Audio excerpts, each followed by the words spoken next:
¿Me escucha, verdad? Sí,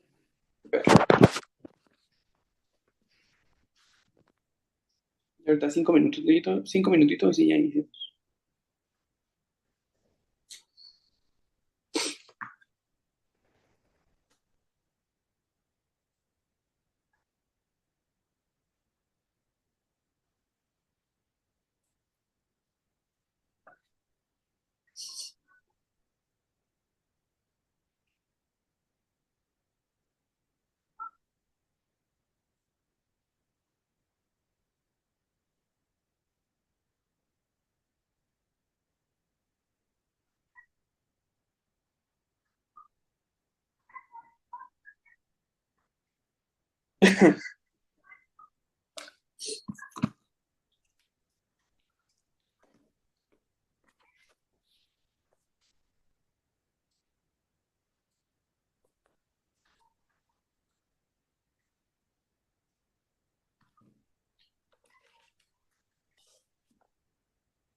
Buenas tardes a todos. Es un honor darles la bienvenida al último día de actividades de la Semana de Gastroenterología de la Escuela Superior de Medicina.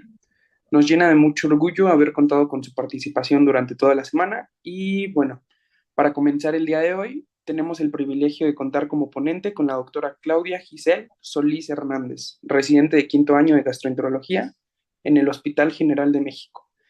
Démosle una bienvenida y bueno, adelante doctora, es todo suyo el escenario. Muchas gracias, doctor Caleb, y gracias a todos los que me escuchan del otro lado de su pantalla.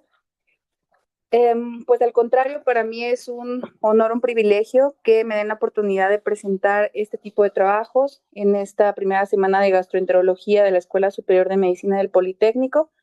Agradezco mucho tu presentación y pues sin más preámbulo vamos a dar inicio a la plática del día de hoy.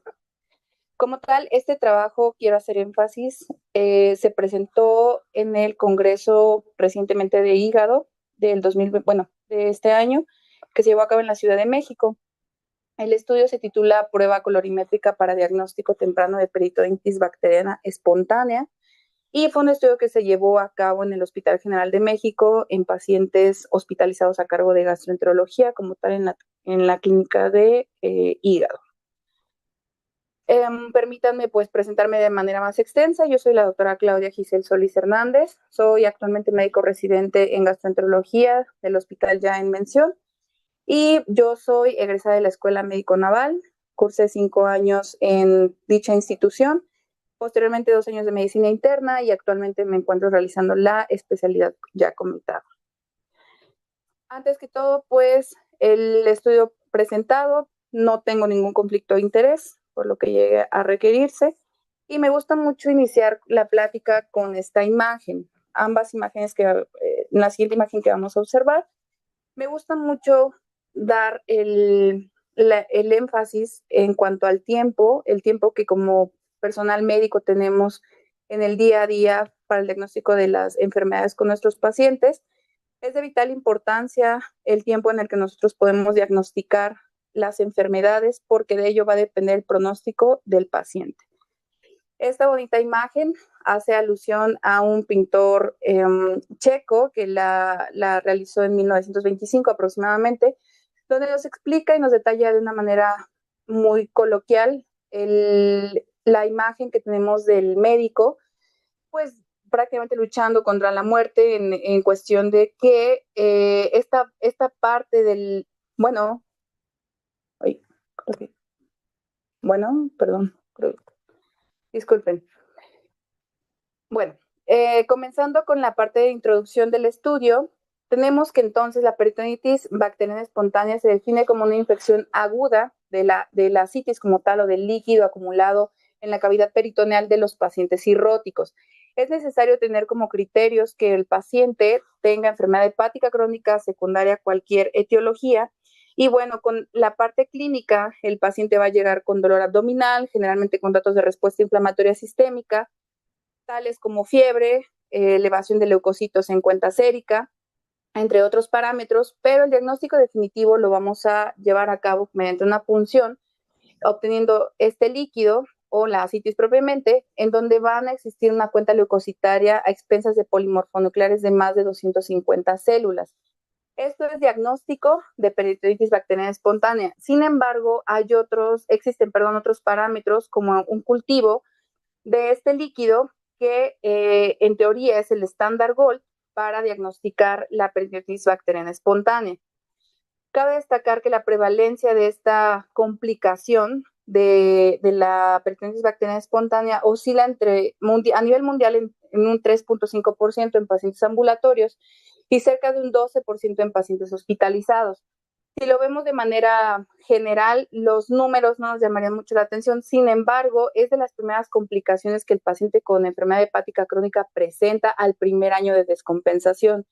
Entre otras, podemos encontrar encefalopatía hepática y hemorragia de tubo digestivo alto de etiología variceal.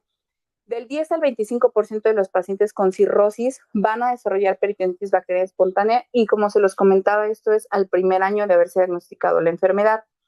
He aquí pues la importancia de identificarla, ya que el 27% de estos pacientes presentan ingresos hospitalarios Y ven ustedes que la mortalidad oscila hasta en un 46%. Y aquí viene nuevamente la primera diapositiva, la importancia de la primera diapositiva que yo les hacía mención, en donde el tiempo aquí es importante. Nosotros dependemos mucho del tiempo en los códigos de sepsis que actualmente conocemos, y que pues bueno, guían el manejo de no solo la peritonitis bacteriana espontánea, sino también de otras enfermedades de origen bacteriano o infeccioso, valga la redundancia, porque la sepsis representa actualmente la primera causa de muerte en los hospitales, sepsis a cualquier nivel. No solo estoy hablando de peritonitis bacteriana. Es la primera causa de readmisión hospitalaria y por ende la enfermedad más costosa. Y esto por los múltiples tratamientos. Actualmente sabemos que la resistencia a los antibióticos va como tal a la alta, y esto pues condiciona un peor pronóstico para el paciente y que en futuras condiciones nosotros tengamos ya disminuidas las posibilidades de los tratamientos o de los esquemas antibióticos que podemos ofertar a nuestro paciente. Como tal, pues les comentaba la importancia de los códigos que actualmente existen de sepsis, y pues bueno, aquí radica mucho la cuestión del tiempo de identificación. Cada hora de retraso de un foco infeccioso, conocemos que nos puede aumentar la mortalidad hasta un 7.6% por hora. Por eso aquí en esta diapositiva pongo dos factores muy importantes: el tiempo, que de eso depende finalmente la detección. A partir de que nosotros identifiquemos la infección, es importante iniciar como tal el tratamiento dentro de la primera hora. Esto se conoce como un punto de buena práctica a nivel mundial en todas las guías de los códigos sepsis que podamos encontrar.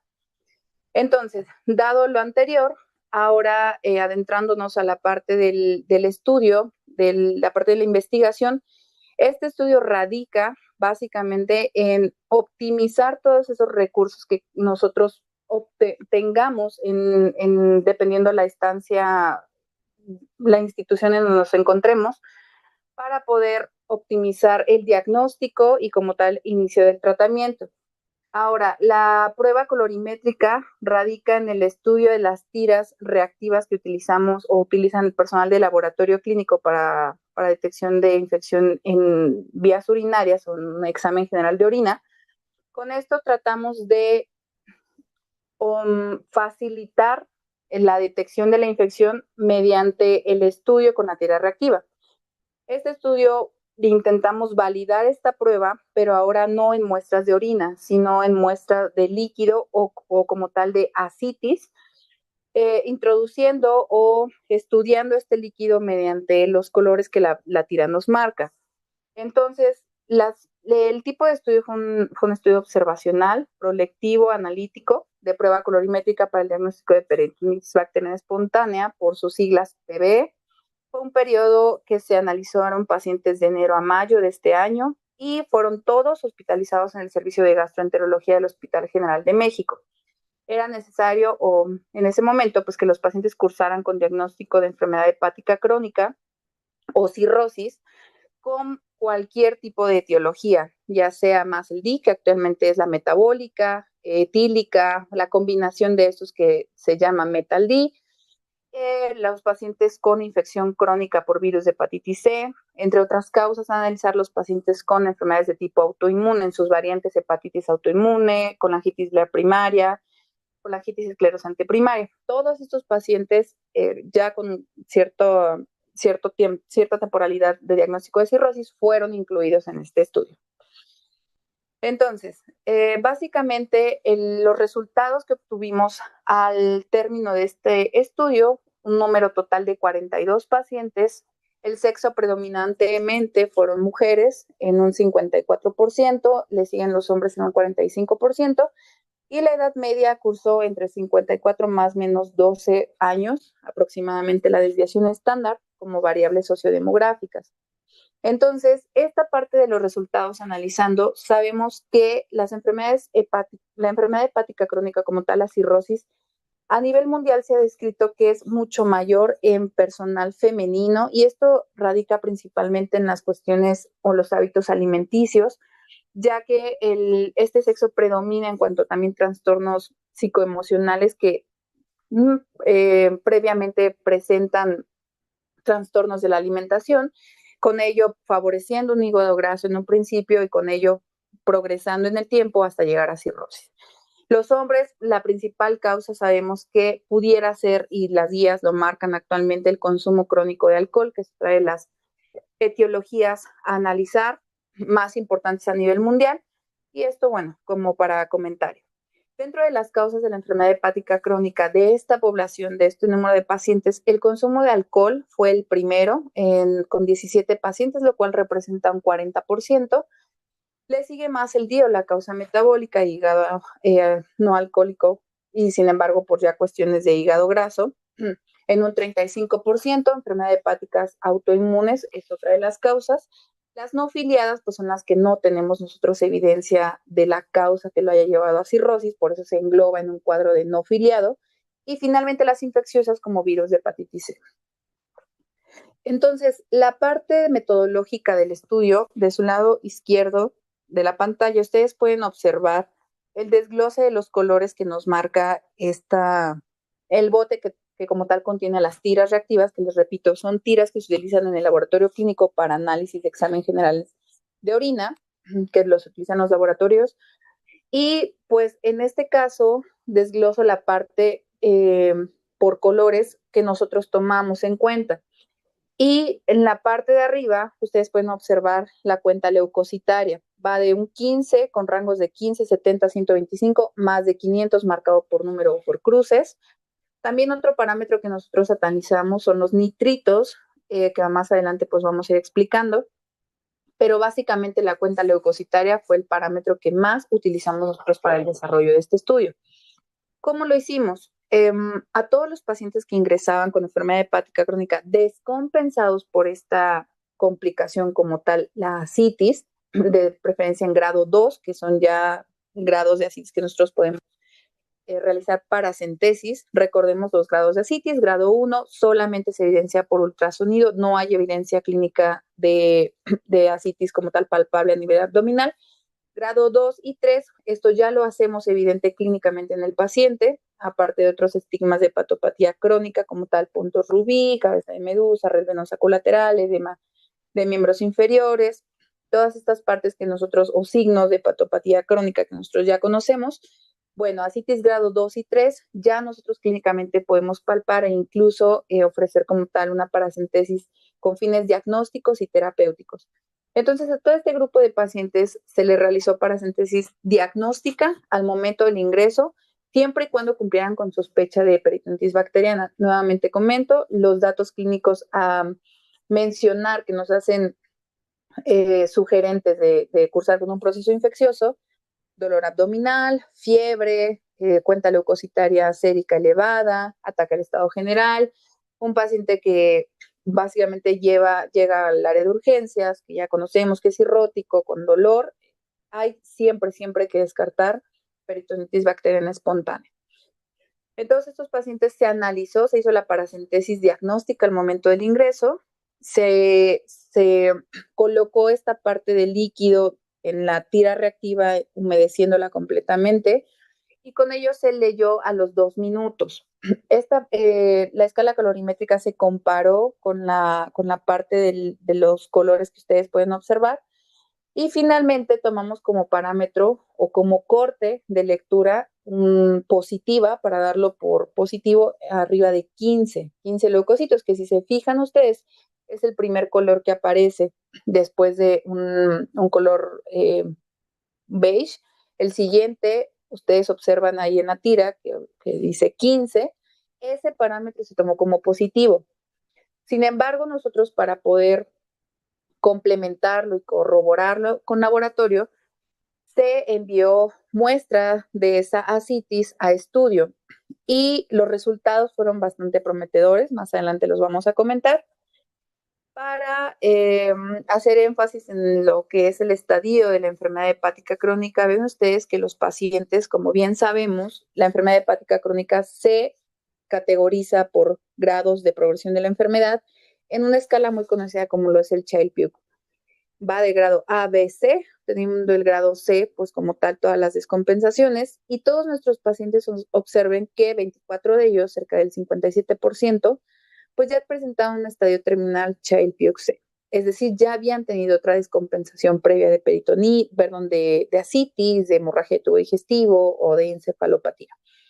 13 de estos pacientes de los 42 fueron diagnosticados con peritonitis bacteriana y 81% de ellos, como les comentaba, pues con ascitis grado 2. Una ascitis grado 1 no la podemos evidenciar clínicamente y no es factible realizar parasíntesis por riesgo de también nosotros poder inocular algún microorganismo que pueda desarrollar peritonitis. Entonces, no es lo recomendable. En esta tabla cruzada, será quizá un poco complicado en cuestiones de epidemiología y de estadística comprenderla. Sin embargo, aquí lo que tratamos de especificar o de plasmar es que esta tira reactiva, al momento de corroborarse esa cuenta leucocitaria de 15 leucocitos con un estudio de laboratorio, una cuenta a nivel como tal de las máquinas de laboratorio, nos da una sensibilidad del 92.3%, lo cual, hablando estadísticamente, es muy, muy bueno el resultado de esta tira reactiva. Una sensibilidad del 92, como les comentaba, y una especificidad del 86%, valores predictivos positivos y negativos respectivamente del 99, muy cercanos al 100%, lo cual como tal nos hace concluir que esta tira reactiva es una prometedora herramienta por su alta sensibilidad y especificidad para el diagnóstico temprano de la peritonitis bacteriana espontánea. Sin embargo, ojo aquí, este tipo de estudio, como tal experimental que nosotros reproducimos en el laboratorio de clínica de hígado, no reemplaza el estudio citoquímico de ascitis. Es decir, este estudio se ofrece como una evaluación únicamente temprana. Si nosotros en alguna institución no contamos con el recurso del laboratorio clínico que nos pueda procesar la muestra para el diagnóstico e inicio de antibiótico de estos pacientes, podemos utilizar esta tira reactiva solo en este tipo de casos. Aunque lo ideal siempre va a ser enviar la muestra al laboratorio y corroborar nuestro diagnóstico e idealmente con un cultivo. Eso es lo ideal y lo que está estandarizado en las guías. Sin embargo, como les comento, esta prueba sí nos puede proporcionar información temprana para poder iniciar el antibiótico en la primera hora al paciente y evitar complicaciones futuras, tales como cuál, pues sepsis, choque séptico y muerte. Son de las principales ideas o los objetivos que pretende este estudio. Ahora, esa es una herramienta de muy bajo costo, es una herramienta de fácil disponibilidad. Nosotros podemos obtenerla en tiendas donde se adquieren productos o equipo médico. Y bueno, su rápida interpretación no requiere entrenamiento previo. Nosotros con la colorimetría que está plasmada en el bote que contiene las tiras, podemos nosotros interpretarlo fácilmente. Les repito nuevamente, el punto de corte se considera como positivo arriba de 15 leucocitos. Y esto siempre, pues bueno, va a ser de fácil de disponibilidad y ayuda para iniciar el tratamiento antibiótico. Como tal, pues no me resta más que agradecerles su atención a todos ustedes permitirme otorgarles esta plática, estos estudios que estamos llevando actualmente en la clínica de hígado del Hospital General. En esta imagen, pues una imagen que representa todo el equipo de gastroenterología de mi hospital, entre ellos la doctora Higuera de la Tijera, el doctor Pérez Hernández, grandes maestros a los cuales yo aprecio y admiro mucho, que nos han guiado en esta parte de la investigación, fomentando siempre la parte de la motivación en cuanto al estudio clínico del paciente, a crear nuevas herramientas para en pro siempre de la salud como tal de los pacientes. Pues Caleb, muchas gracias por todo y no sé si tengan dudas, preguntas, estoy disponible en estos próximos minutos. Agradecemos mucho, doctora Claudia, su valiosa ponencia y de verdad ha sido un placer escucharla y aprender de su experiencia. Déjeme checar aquí si tenemos alguna pregunta o alguna duda.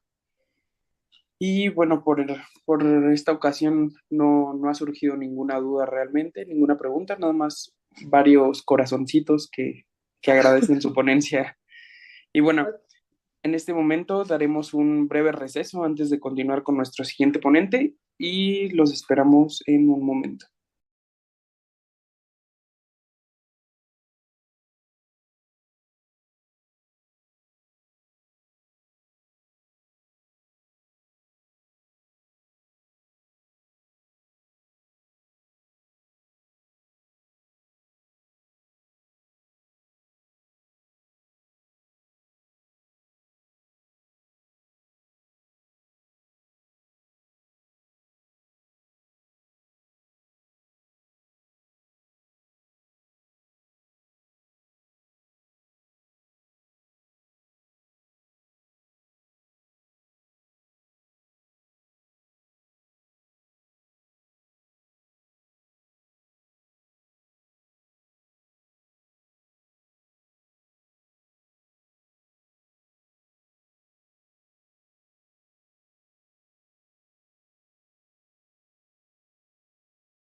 Ahora sí, continuando con nuestra semana de gastroenterología, nuestro último día y nuestra última ponencia, tenemos al doctor Jesús Alfonso Pliego Olaños, médico internista del Hospital General de Pachuca, Estado de Hidalgo, con la ponencia Abordaje de alteraciones de las pruebas de función hepática. Y pues sin más, te doy la palabra, doctor. Hola, buenas tardes a todos.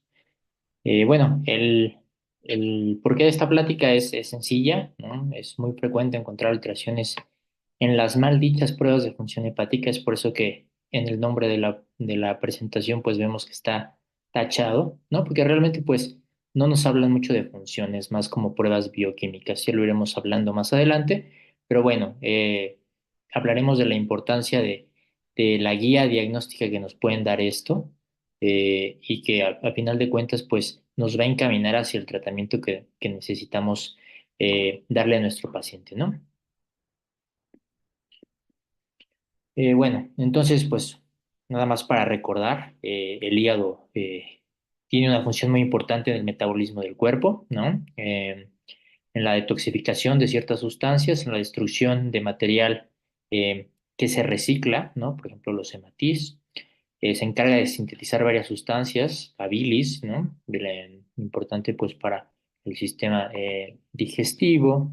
Eh, la síntesis de proteínas, ¿no? Entre ellos los factores de coagulación, principalmente, o de los más importantes, y bueno, se encarga del metabolismo de la glucosa por medio de la glucogénesis, la glucogenólisis y gluconeogénesis, como ustedes recordarán.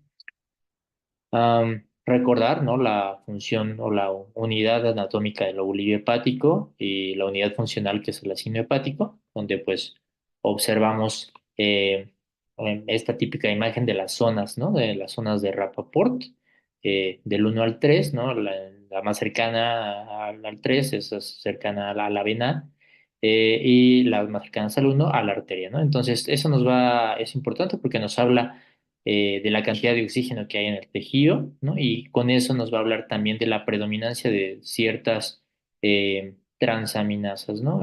La ALT va a ser predominante en la zona 1 y AST predominante en la zona 3. Eso es importante porque en pacientes que llegan a hacer lesiones isquémicas, pues va a haber un predominio de AS3, ¿no? Porque va a ser el área que está con menos oxígeno y que más va a sufrir ante el padecimiento. Em, bueno, ¿qué es lo bueno de las PFHs? Pues que son accesibles, ¿no? Prácticamente todos debiéramos tener acceso a estas pruebas, ¿no? Son de bajo costo y siempre va a haber un contexto clínico detrás que nos va a guiar en nuestro abordaje diagnóstico, ¿no? Desventajas, bueno, pues realmente son inespecíficas, ¿no? Vamos a ver a lo largo de la ponencia que hay muchas cosas que las pueden afectar. eh, Pacientes sanos, pacientes enfermos que pueden tenerlas o alteradas o normales, ¿no? Vamos a requerir de todas las pruebas, de toda la batería de pruebas para realmente poder integrar un buen contexto clínico o encaminarnos adecuadamente. Eh, los valores normales, pues realmente ya están estandarizados, pero esos valores normales, pues se tomaron de poblaciones grandes, ¿no? Donde realmente, pues incluía pacientes que estaban sanos y pacientes que no sabían que estaban enfermos. Debemos de recordar que los valores normales se sacan por medio de dos divisiones estándar, ¿no? O sea, entonces siempre va a haber ahí cierto rango. Eh, el 5% de los pacientes sanos van a presentar alteraciones en las pruebas de función hepática, entonces podemos decir que la normalidad nunca va a excluir la presencia de alguna patología. Eh, el objetivo, bueno, pues establecer o rechazar la enfermedad hepática, ese es el objetivo de las pruebas de función y de su abordaje. Establecer una etiología o una probable etiología. De la misma manera podemos determinar el grado de afección eh, dependiendo de su desarrollo. Y bueno, en ciertas enfermedades como colangitis biliar primaria, hepatitis autoinmune, pues se pueden usar para dar cierto seguimiento a los pacientes en cuanto a la actividad de su enfermedad. Bueno, el abordaje, pues siempre vamos a volver a lo más básico, ¿no? La historia clínica es vital para poder encaminar nuestro diagnóstico. Sí o sí, todo paciente que se sospeche o tenga alteraciones en las pruebas de función hepática, necesitamos determinar el gramaje de alcohol que el paciente consume, si es que lo consume, ¿no? Algunas otras enfermedades, síndrome metabólico, diabetes, hipotiroidismo, insuficiencia cardíaca, renal, consumo de fármacos, los fármacos, paracetamol, es un fármaco que puede alterar fácilmente las pruebas de función hepático, y ECAs, que son antihipertensivos pues muy usados, estrógenos, pueden tener ahí varias alteraciones, ¿no? Factores de riesgo, ¿no? Por ejemplo, si estamos pensando en algún tipo de hepatitis, em, pues uso de drogas intravenosas, transfusiones antes de 1984, eh, eh, historia familiar, ¿no? De alguna patología en especial. En segundo lugar, pues tenemos los patrones clínicos, ¿no? Que esto va a ser con base en la exploración física, ¿no? Lo hablaremos más adelante, pero si el paciente tiene ictericia, si tiene algún estigma de insuficiencia hepática crónica, eso es lo que vamos a buscar. Y finalmente, pues ya como tal el patrón bioquímico, que es lo que vamos a determinar en el transcurso de la ponencia, ¿no? Que nos va a guiar hacia nuestro diagnóstico. Entonces aquí tenemos estos signos de la hepatopatía crónica que les hablaba. Realmente pues son poco específicos, ¿no? Hay varias enfermedades que pueden darnos algunos de estos, ¿no? Ictericia, eritema palmar, telangiectasia son las más frecuentes. El anillo de Kaiser-Fletcher, ¿no? Bueno, en enfermedad de Wilson. Red venosa colateral realmente es la que más nos habla, la que va a ser más fiable en cuanto a la presencia de insuficiencia hepática crónica, pues por el síndrome de hipertensión portal, ¿no? Ok. Bueno, entonces, como comentábamos, realmente el que se encuentren las pruebas de función hepáticas anormales nos habla de que va a haber una enfermedad, o realmente si un paciente va a estar sano, ¿no? Porque las pruebas están normales, pero pudiera tener una enfermedad ahí oculta, ¿no? Em, Sabemos que hasta el 2,5% de la población va a tener alteraciones en las pruebas de función hepática, ¿no? Eh, Son pacientes que tal vez en algún momento van a desarrollar alguna enfermedad, eh, ya sea, por ejemplo, una enfermedad hepática por NASH, ¿no? De origen metabólico, o una hepatitis que tal vez el paciente desconoce y que posteriormente pues va a evolucionar hacia la clínica. Necesitamos tener en cuenta que es normal que en algunos pacientes puede haber una elevación de las enzimas hepáticas posterior a un ejercicio intenso, ¿no? De hasta el 5% pueden elevar. Pacientes que recién se hospitalizan pueden tener estas alteraciones, no realmente tener un contexto de enfermedad. Entonces, pues realmente podemos concluir que el que esté normal no nos va a hablar de que el paciente esté o no esté sano. Aquí tenemos los valores normales. Para hombre, pues un poco más alta, 29 a 33, y para mujeres de 19 a 25. Estos, bueno, se han hecho con base en diversos estudios de poblaciones grandes, y son los que ya se encuentran como validados por las asociaciones de gastroenterología. Entonces, pues volviendo un poquito a lo del título, hablamos realmente de una química hepática, no como tal función, ¿no? Sí, lo sabemos, o podemos intuir con base en estas alteraciones parte de la función, pero realmente no es objetivo, ¿no? Vamos a evaluar en dos grandes grupos, la estructura del hígado y la síntesis del mismo. En estructura, bueno, tenemos las transaminasas, ¿no? ALT, AST, fosfatasa alcalina, GGT, bilirrubina.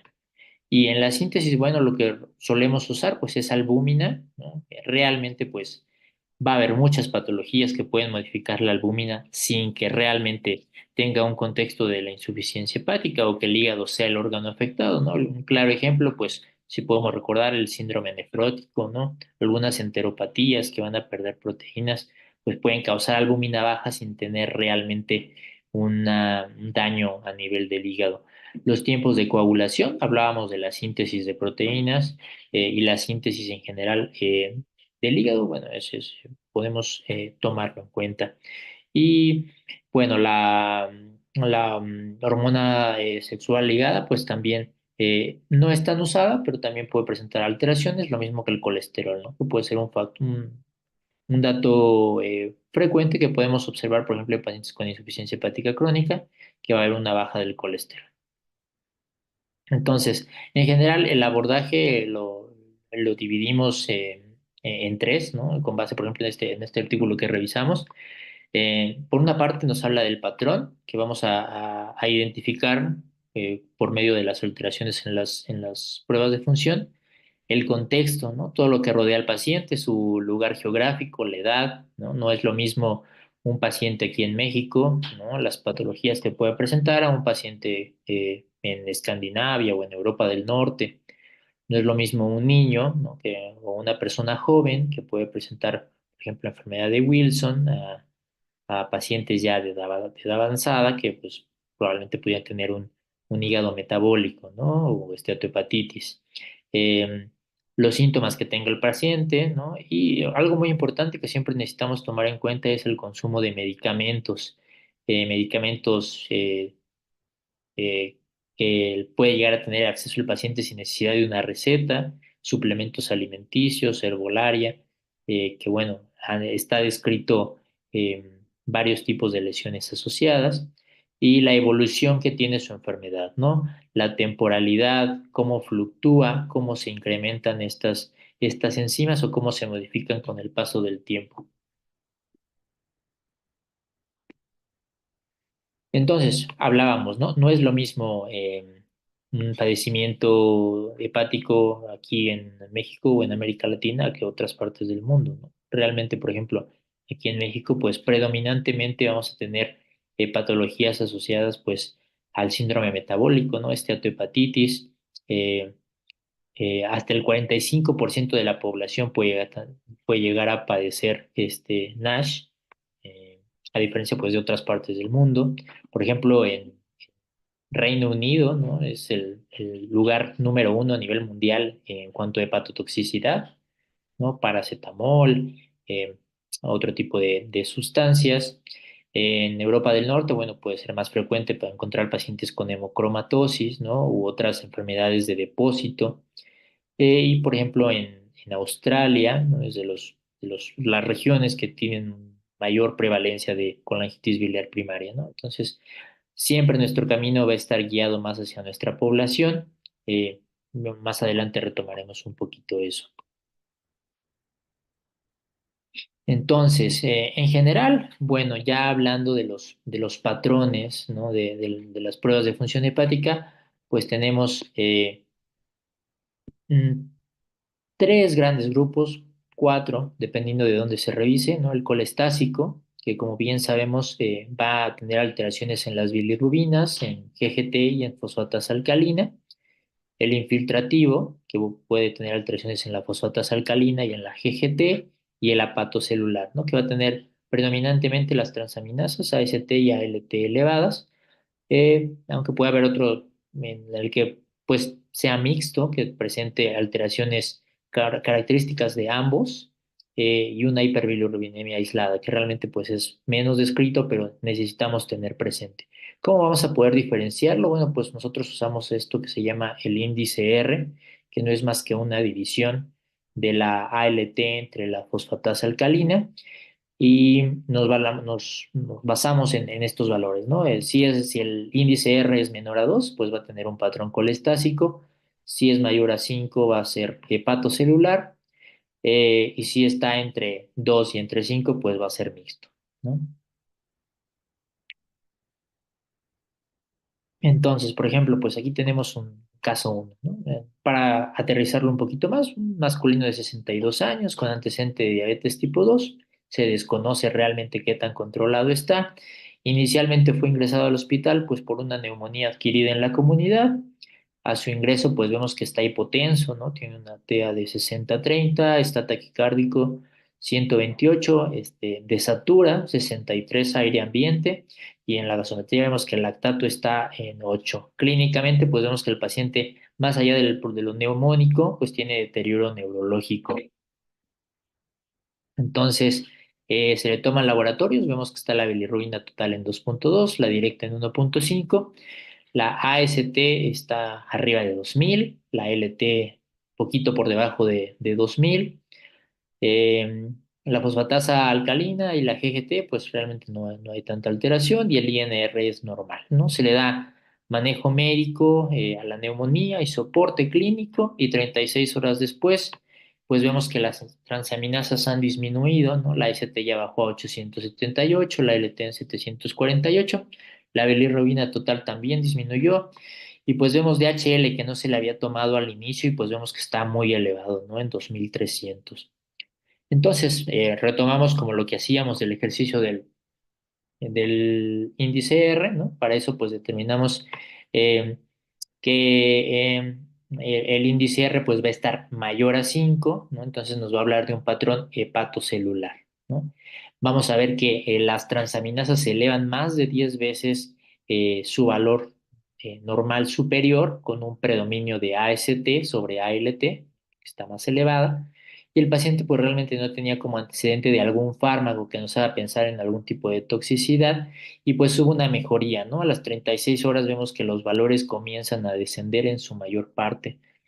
Pues ¿de qué nos habla esto? Bueno, probablemente de una hepatitis isquémica, ¿no? Lo iremos retomando conforme el transcurso de la sesión. Em, Tenemos aquí otro caso, ¿no? Este se trata de una mujer de 32 años con antecedente de hipotiroidismo, eh, probablemente por meramente frecuencia, Hashimoto. A su ingreso, pues se le encuentra con astenia, fiebre, ictericia, puede haber hepatalgia. En sus laboratorios, bueno, vimos bilirrubinas en 5.2 con predominio de la bilirrubina directa. Vemos que AST y ALT están elevadas por arriba de 1000, las globulinas ligeramente incrementadas y la fosfatasa alcalina también, ¿no? Se le hace un ultrasonido, se observa daño hepático, ¿no?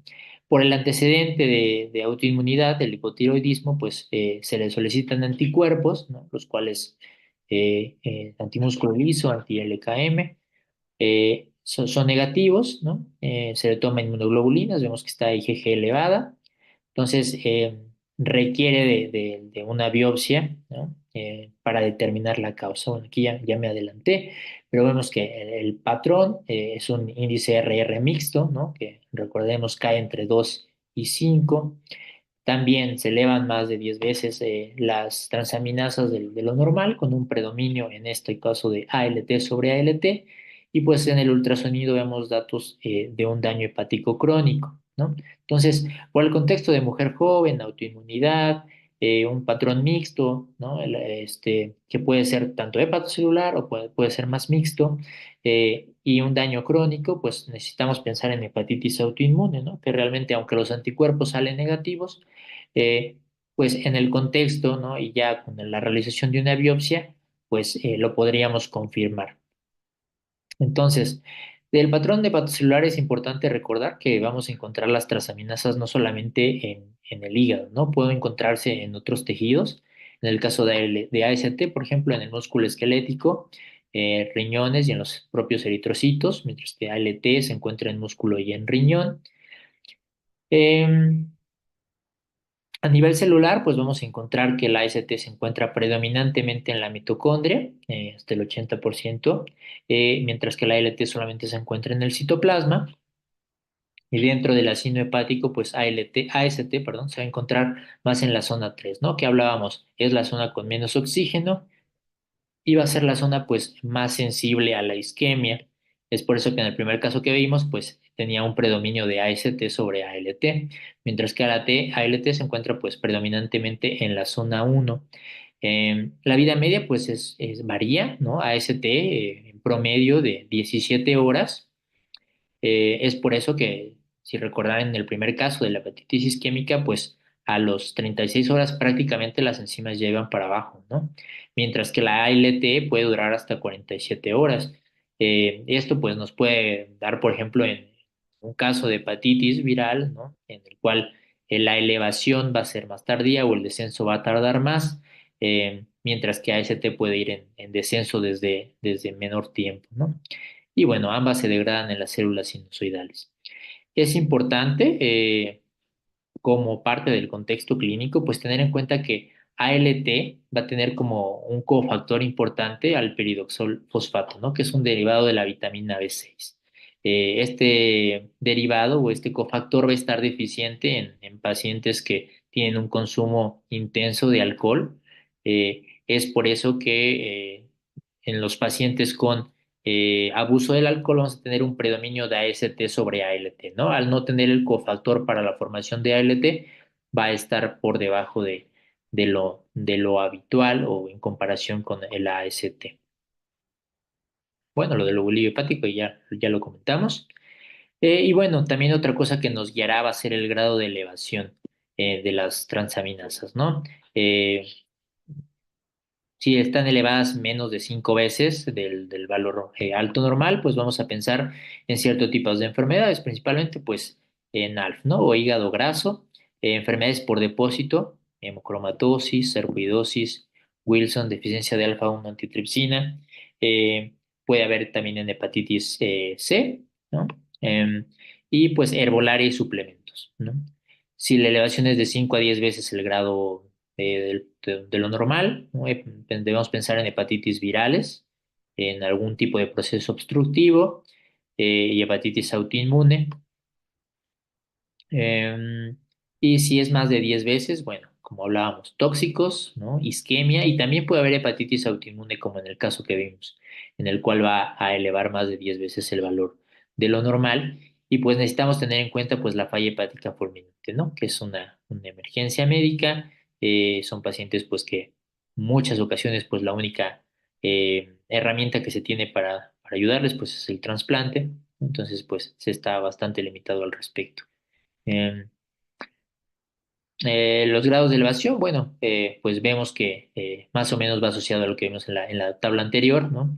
En cirrosis, en hepatitis crónica, pues va a ser una elevación moderada y conforme vayamos aumentando hacia la hepatitis aguda, hepatitis autoinmune o una lesión en agudo por algún tóxico por isquemia, pues va a ser mayor la elevación de las aminotransferasas. La temporalidad, bueno, aquí nos habla de los niveles de las aminotransferasas en el tiempo, ¿no? Tal vez lo más importante a recalcar es pues esta figura verde que vemos, en el cual pues vemos un aumento súbito y un descenso igual de súbito de las aminotransferasas, que nos hablaría del caso que vimos de una hepatitis isquémica, ¿no? Mientras que vemos en el color azul, pues un caso correspondiente a una hepatitis viral, en el cual pues la elevación es un poco más prolongada, duran más tiempo, ¿no? A nivel sérico, las transaminasas, y su descenso es más tardado, ¿no? Y vemos también pues la presencia de ictericia. Entonces puede haber primero elevación de las transaminasas y posteriormente la presencia de ictericia y no realmente porque sigan elevadas a los 3 días nos habla de que haya más inflamación, simplemente estamos siguiendo pues la temporalidad de las transaminasas, ¿no? Pues causas hay muchísimas, ¿no? Ya todas las que hemos hablado, pues puede llegar a alterar las transaminasas, ¿no? Alcohol, isquemia, hepatopatía congestiva, ¿no? En pacientes con insuficiencia cardíaca es algo frecuente, hígado graso, hepatitis crónica o aguda, suplementos, medicamentos, enfermedades de depósito, trauma, cirugías, procesos obstructivos, ya sea venosos o algún proceso infiltrativo por alguna neoplasia, síndrome de HELP, hígado graso en el embarazo, sepsis, ¿no? Patología tiroidea, eh, entonces hemólisis, ¿no? Entonces va a haber muchas causas de elevación. Necesitamos pues tener la mente abierta hacia ellas y siempre tener una guía de nuestra historia clínica y nuestra exploración. Tenemos aquí, bueno, otro caso, ¿no? Un hombre de 46 años sin aparente antecedentes heredofamiliares que se presenta por ictericia, náuseas, vómito y fiebre, ¿no? A la exploración física, pues hay hepatalgia, hay asterixis y hay encefalopatía. En los laboratorios, pues vemos un incremento de la ALT, arriba de 7000, AST, ahí me equivoqué, arriba de 7000 también, elevación importante de la bilirrubina total, fosfatasa alcalina, sin tanta alteración y bueno, un INR prolongado, ¿no? Entonces, bueno, de esto es importante, pues, que si hay alteración en nuestras enzimas, hay deterioro neurológico y hay un INR prolongado, pues vamos muy probablemente a estar ante un caso de una falla hepática aguda, ¿no? Eh, ya hablábamos de la importancia que tiene y de la dificultad para tratar este tipo de padecimientos, pues causas hay muchas, ¿no? Aquí observamos algunas, ¿no? Paracetamol, ¿no? Hepatitis A, que es relativamente frecuente. Puede haber hepatitis autoinmune, intoxicación por algunos hongos, ¿no? Hepatitis B, Buchiari, otros virus, ¿no? Citomegalovirus, hepatitis C, hepatitis D, hepatitis C, Epstein-Barr, eh, infiltración grasa, por ejemplo, en el hígado graso asociado al embarazo, hipoperfusión, ¿no? Como el primer caso, isquemia, sepsis, ¿m? Infiltración por algún tipo de tumor, ¿no? Y va a haber un porcentaje de casos, hasta en un 15%, en el cual pues se va a desconocer la causa. Entonces, en resumen, más o menos, para intentar cubrir lo más que podamos, pues una hepatitis viral va a haber predominantemente elevación de ALT sobre AST, ¿no? Puede haber hiperbilirrubinemia. En la isquemia, pues como vimos el caso del principio, predominantemente AST sobre ALT, puede haber una elevación leve de la bilirrubina, va a haber una elevación marcada de la DHL asociado pues a hipoperfusión, ¿no? En una hepatitis aguda fulminante, bueno, vamos a tener una elevación aguda de AST, ALT, bilirrubinas, va a haber prolongación de los tiempos y va a haber alteraciones neurológicas. En enfermedad de Wilson, pues son pacientes jóvenes, no menos de 40 años, la fosfatasa alcalina puede estar baja, si hay alguna asociación con pacientes psiquiátricos, en pacientes ya cirróticos, bueno, predominio de AST sobre ALT, y bueno, en alcohol, ¿no? Lo que hablábamos, puede haber una elevación predominantemente de AST a ALT por la deficiencia del cofactor que hablábamos, y bueno, también pueden llegar a elevar GGT. Entonces, bueno, ¿y qué pasa con un paciente que ya tiene tiempo con esta elevación o es una elevación crónica, realmente no aguda, que se ha dado seguimiento en la consulta? ¿Qué es lo que vamos a hacer? Bueno, primero pues depende del grado de alteración, ¿no? Suele ser leve. Necesitamos considerar el contexto del paciente, ¿no? Si hay algún tipo de causa extrahepática que pudiera alterarlas, si hay consumo de alcohol, eh, tomar en cuenta pues factores de riesgo, ¿no? Para hepatitis, si hay algún tipo de enfermedad autoinmune concomitante. eh, Aquí nos maneja, pues, por ejemplo, niveles de transferrina o ferritina, pensando más en algún otro tipo de patologías. Realmente aquí en México, pues, es infrecuente, ¿no? Tanto enfermedad de Wilson, deficiencia de alfa-1 antitripsina. Eh, Aquí en México, pues, por nuestra población, lo que nos tenemos que enfocar más son los dos cuadros que tenemos aquí marcados, ¿no? Hepatitis y hígado graso, ¿no? Entonces, en hepatitis autoinmune, pues mujeres, ¿no? De 30 a 50 años, puede haber predominancia de ALT sobre ST, va a elevar las globulinas. Vamos a encontrar otras enfermedades autoinmunes asociadas, ¿no? Puede ser colangitis biliar primaria, patología tiroidea, vitiligo, deficiencia alfa-antitripsina. La elevación es baja de las transaminasas, pero va a haber una historia familiar. Suelen ser pacientes jóvenes y van a ser pacientes que tienen una patología pulmonar o enfisema cuando son menores de 50 años, ¿no? Hemocromatosis, pues historia familiar, ¿no? Eh, Algunos datos clínicos específicos de que se conoce como diabetes bronce. Puede ir asociada a insuficiencia cardíaca, hipogonadismo, artritis, insuficiencia suprarrenal. El hígado graso, de los más importantes, pues necesitamos buscar datos de síndrome metabólico, ¿no? Puede haber una elevación menor a 300 de las transaminasas y también pueden elevar GGT. En cirrosis, pues lo mismo, ¿no? Predominante de AST sobre LT, pero con datos clínicos de hipertensión portal o de insuficiencia hepática crónica.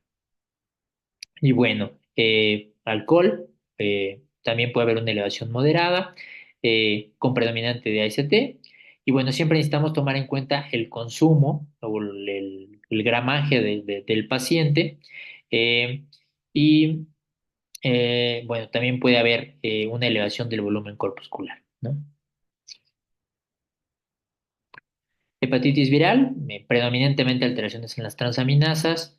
Hay que preguntar antecedentes de transfusiones, antecedentes de drogas intravenosas, enfermedades infiltrativas. eh, Puede también haber una elevación menor a 500 de las transaminasas y pensar en otras causas no hepáticas que pueden alterarlas, ¿no? Hipertiroidismo, enfermedad celíaca. Tenemos un caso más, ¿no? Un hombre de 40 años, aparentemente sano, no consume alcohol, no consume otros medicamentos, prácticamente el paciente está asintomático. eh, las PFH se encuentran normales y tiene una serología para hepatitis negativa. Eh, Únicamente, pues, se observa elevación, aquí en PFH será transaminasas normales y puede haber una elevación de la fosfatasa alcalina y GGT, ¿no? Entonces, esto estamos pensando más en un patrón colestásico, ¿no? Que hablábamos que el índice R va a ser, eh, pues, menor a 5 de preferencia o predominantemente menor a 2 y va a tener esas características, ¿no? Va a elevar fosfatasa alcalina, la bilirrubina total y la GGT, ¿no? Necesitamos tomar en cuenta que la fosfatasa alcalina es normal que haya picos en nuestra edad, que está ligeramente incrementada, alrededor de los 20 y después de los 60 años. También en otras situaciones como en el embarazo al final del tercer trimestre y en el posparto pueden estar elevadas sin tener un contexto patológico. La GGT, bueno, pues tomar en cuenta que si bien es predominantemente presente en la vía biliar, pues puede encontrarse en otro tipo de lugares como túbulos renales, en páncreas, en intestino, ¿no? Hay algunos medicamentos que van a inducir actividad de la GGT, ¿no? Como los antiepilépticos o anticonvulsivos, y el consumo de alcohol también puede elevarlo. Puede estar elevada también en hígado graso, hasta en el 50% de los pacientes y en el 30% de los pacientes con hepatitis C eh, pueden tenerlo. Y bueno, pueden también elevarse en ciertos falsos positivos, como en pacientes con EPOC, con enfermedad renal crónica y con infarto. Siempre que pensemos en una asociación hacia vía biliar, pues necesitamos pensar en dolor. Hay otros laboratorios como la 5-nucleotidasa, que es más específica, ¿no? que algunos otros, es meramente hepática, no se va a inducir con fármacos o en el embarazo, como la GGT. Sin embargo, realmente no se hace, no es una prueba cara y difícil de realizar o de conseguir aquí. Eh, Y bueno, entonces realmente este es nuestro algoritmo, ¿no? Si tenemos alteraciones en nuestra fosfatasa alcalina, necesitamos confirmar pues con GGT, ¿no? Eh, si está negativa, la GGT es normal, pues necesitamos buscar una causa extrahepática de la elevación de la fosfatasa alcalina. Si está elevada, pues nos dirige hacia un origen hepático, ¿no? El paso siguiente a este, pues probablemente sería un ultrasonido de hígado para determinar si hay algún tipo de proceso obstructivo a nivel de la vía biliar, ver si hay algún tipo de dilatación, eh, o en su defecto, em, pues continuar nuestro protocolo, ¿no? Si hay datos de hepatopatía o de daño difuso, pues retomar hacia nuestra historia clínica, ¿no? Por ejemplo, si hay algún tipo de antecedente de medicamentos, si hay algún tipo de antecedente de enfermedad de autoinmunidad o pacientes mujeres, eh, si hay algún tipo de cuadro que sugiere algún tipo de enfermedad maligna. Entonces, siempre va a ser ese proceso, ¿no? Fosfatasa alcalina. Ok, está alterada, GGT. Está alterada, un ultrasonido para delimitar si hay dilatación o no hay dilatación o un proceso obstructivo a nivel de la vía biliar. Entonces, puede haber solo colestasis, ¿no? Únicamente hay elevación de estas transaminasas, perdón, no hay elevación de las transaminasas, únicamente de la fosfatasa alcalina y de la GGT. Hay algunos medicamentos como los YECAS, ¿no? Y los estrógenos que se asocian con estas alteraciones. Necesitamos pensar en colangitis biliar primaria, ¿no? Sobre todo si es una paciente mujer, si tiene síntomas de fatiga, prurito, si tiene antecedentes de autoinmunidad, sobre todo enfermedad de Sjögren, si presentan colesterol elevado, si en el ultrasonido realmente no se observa nada, eh, y bueno, si tienen anticuerpos antimitocondriales positivos, ¿no? Em, En CEP, bueno, si el paciente es hombres con antecedentes de CUSI, ¿no? Si tiene anticuerpos PANCA positivos, si hay algún tipo de dilatación en la vía biliar, pues nos pueden dirigir hacia esto. Hay algún otro tipo de enfermedades más raras, como el síndrome de Alagille y la colestasis progresiva familiar intrahepática, en el cual puede cursar con el síndrome colestásico crónico, ¿no? Por años en el seguimiento. Y pues otro tipo de colestasis ya extrahepáticas, pues coledocolitis en un proceso obstructivo, una colangitis, una tumoración en algún punto de la vía biliar o quistes del mismo colédoco pueden darnos este tipo de patrones, ¿no? Un caso más, este es un masculino de 18 años de edad, se dedica a jugar fútbol, es futbolista a nivel semiprofesional. En sus laboratorios pues vemos elevación de la bilirrubina total en 2,7, la bilirrubina directa está en 0,3, el resto pues se reporta como normal, ¿no? Se le hace un ultrasonido hepático, prácticamente también lo comentan como normal, pero el familiar y el paciente pues te refiere a que realmente él presenta ictericia. Ellos lo asocian pues posterior a los entrenamientos y a desvelos por sus estudios, ¿no? Entonces, aquí hablamos un poquito de la hiperbilirrubinemia aislada, que realmente eh, suelen ser patologías benignas, ¿no? Que no van a requerir un manejo, que van a requerir únicamente un monitoreo y pues platicar con el paciente y con la familia sobre que no le va a generar un mayor problema, ¿no? Van a cursar con las PPH sin ninguna otra alteración más que la hiperbilirrubinemia en pacientes en que que la bilirrubina directa es menor al 15 al 20%, antes que nada necesitamos descartar hemólisis, ¿no? Digo, ese es todo otro tema, pero si ya logramos descartarla, pues hay dos patologías principalmente que vamos a ver, ¿no? El síndrome de Gilbert, que es pues el caso que vimos, ¿no? Pacientes jóvenes que presentan ictericia, sobre todo asociada pues algún tipo de estresante, ¿no? Puede ser un desvelo, puede ser actividad física, en el cual la bilirrubina indirecta va a ser menor a 4 y el síndrome de Kliger-Nahar va a ser mayor a 4, va a ser el tipo 2. Digo, recordemos que hay un tipo 1 y un tipo 2. Prácticamente pues el tipo 1 nunca lo vamos a ver porque son pacientes que cursan con Kernicterus al nacimiento y que bueno, van a fallecer, ¿no? Y bueno, si la bilirrubina directa es mayor al 20%, pues vamos a tener alteraciones pues genéticas que pues únicamente van a cursar con la hiperbilirrubinemia, pero no van a tener mayor contexto clínico como Dubin-Johnson y el síndrome de Rotor. Y tener en cuenta pacientes con hipercarotenemia, ¿no? Que pues, son pacientes que realmente van a tener una coloración similar a la ictericia sin tener alteraciones en las bilirrubinas. Entonces, ya para resumir un poquito, tener en cuenta que siempre nos vamos a basar en tres cosas: el patrón de nuestras alteraciones, el contexto del paciente y su evolución de su enfermedad, ¿no? Necesitamos tener en cuenta que la magnitud de la elevación no siempre va a reflejar la gravedad de la patología, ¿no? Eh, Tener en cuenta que si hay alteraciones en las transaminasas, si hay alcoholestasis, en la mayoría de los casos nos encontramos ante una hepatitis viral, ¿no? Solo hay colestasis, fármacos, ¿no? Hablábamos yecas, estrógenos. Hay una elevación rápida de las transaminasas y hay un descenso rápido, isquemia, ¿no? Hipoperfusión.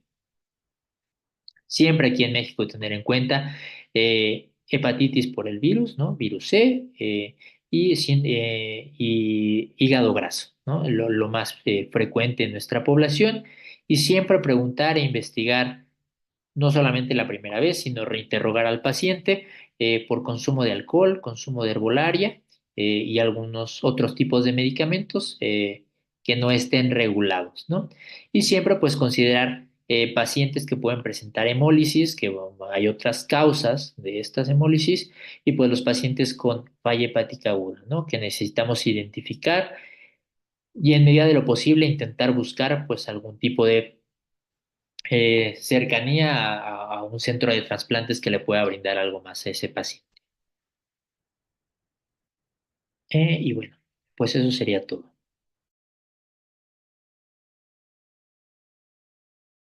De lo posible intentar buscar pues algún tipo de... Bueno, se le agradece mucho la ponencia, doctor Pliego. Eh, la verdad es que las pruebas de función hepática pues son esenciales para pues para en sí cualquier diagnóstico que quiera realizar el médico, y siento que el tema es bastante completo. A todos los que nos están viendo, pues igualmente se les agradece muchísimo que hayan asistido a toda la semana de gastroenterología, pero pues previo a que demos totalmente el cierre, se va a realizar pues un sorteo de un libro de gastroenterología. Este sorteo está basado en pues los alumnos, los participantes, perdón, que se hayan prescrito. Estos pues no importa si hayan pedido constancia o no, simplemente pues que se hayan prescrito en los forms y que además que hayan asistido al menos a las ponencias de esta semana, es decir, que hayan pasado por el código QR que estuvo en el YouTube. Y pues sin más, en total son 73 alumnos. Tengo aquí la lista de asistentes. El libro se los estaríamos entregando la próxima semana, ya sea Pani, que es la directora de nuestro programa, o pues alguno de nosotros dos, Caleb o yo, su servidora Vania, que somos los que estuvimos pues coordinando la semana de gastroenterología. Así que pues sin más, vamos a comenzar con el sorteo.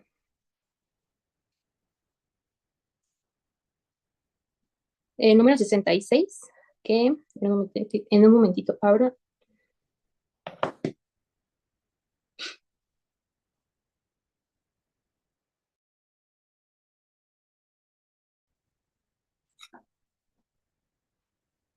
Aquí está, número 66, David Alejandro Hernández García, pues es el ganador de este libro.